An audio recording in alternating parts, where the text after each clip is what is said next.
السلام عليكم، شلونكم اعزاز قلبي؟ ان شاء الله الكل بخير. حلقه جديده وفيديو جديد. يا ريت قبل لا نبدا بالفيديو كالعاده لايك واشتراك وتفعيل الجرس وخلينا نطب.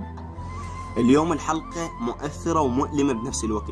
قصه الدكتور عمار فلاح اللي تزوج بعد 5 أيام من زواجه، او اللي زوج او قصه حبيه يعني 3 سنين، وبعد زواجه 5 أيام توفى بسبب عمليه ازاله الزائده الدوديه في بغداد بمستشفى الكندي تحديدا.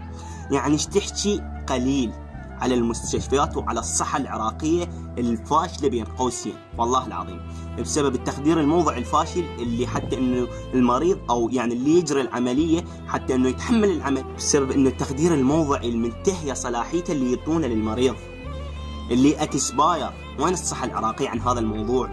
يعني بس اريد اريد احكي المكسور قلبه على هاي القصة، والله العظيم.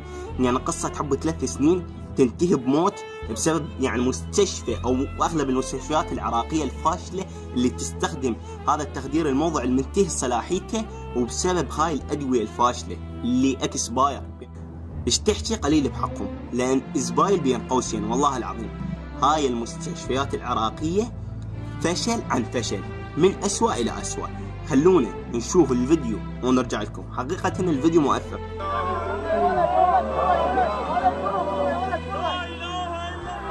لا إله إلا الله، لا إله إلا الله، لا إله إلا الله، لا إله إلا الله، لا إله إلا الله، لا إله إلا الله.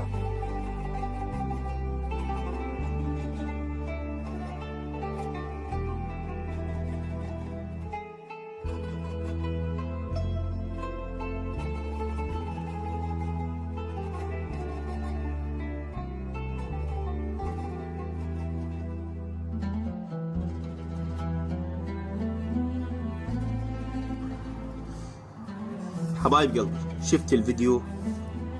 يعني شحال زوجته، الله يصبره ويصبر اهله ويصبر اقربائه ويصبر امه ويصبر ابوه على هاي المصيبه. قصه حب 3 سنين، ترى الحب يعني بس تخيلوا زوجته هاي الموقف، حب 3 سنين ينتهي بسبب وفاه.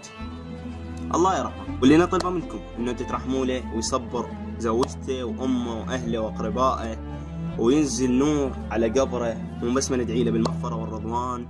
ويا حبايب قلبي اقروا له سورة الفاتحة يعني على روحها الطاهرة حقيقة، بسبب يعني التخدير الفاشل اللي يستخدمونه المستشفيات، وبسبب شنو؟ الأدوية الفاشلة اللي تستخدمها المستشفيات تحديدا العراقية.